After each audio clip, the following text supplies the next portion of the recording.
Kurrja dhe plagja e popullsisë rrezikojnë ecurinë ekonomike të Shqipërisë. Shqetësimin e ngriti sërish guvernatori i Bankës Qendrore Genceiko gjatë prezantimit të raportit të tranzicionit për Shqipërinë nga Banka Europiane për Rindërtim dhe Zhvillim. Tashmë të ndryshime po ushtrojnë presion mbi produktivitetin, mbi financat publike, mbi përparësitë politike dhe mbi perspektivat e fatgjata të rritjes në rajone të ndryshme.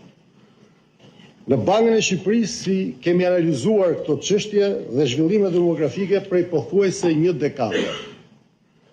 Plagja e popullsisë dhe emigracioni janë identifikuar herët në kohë si sfida përcaktuese për të ardhmen ekonomike të Shqipërisë. Mosha mesatare e popullsisë vendase ka arritur në thuajse 43 vjeç dhe kjo për Bankën e Shqipërisë përbën shqetësim sepse këto prirje kanë pasoja negative për tregun e punës, pagat dhe dinamikat e inflacionit. Emigracioni, dikur i konsideruar si faktor lehtësues për papunësinë dhe për varfërinë, po shfaqet gjithnjë më shumë si një sfidë strukturore. Rritja ekonomike e qëndrueshme, nivelet historikisht të ulta të papunësisë dhe mungesat e fuqisë punëtore në sektorët kyç i kanë bërë më të dukshme pasojat afatgjata të ndryshimeve demografike, si për bizneset, ashtu edhe për familjet.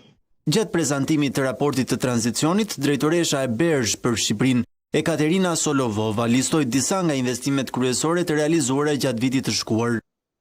Ne ofruam 217 milion euro financim për 31 projekte, nivel ky rekord angazhimi joni.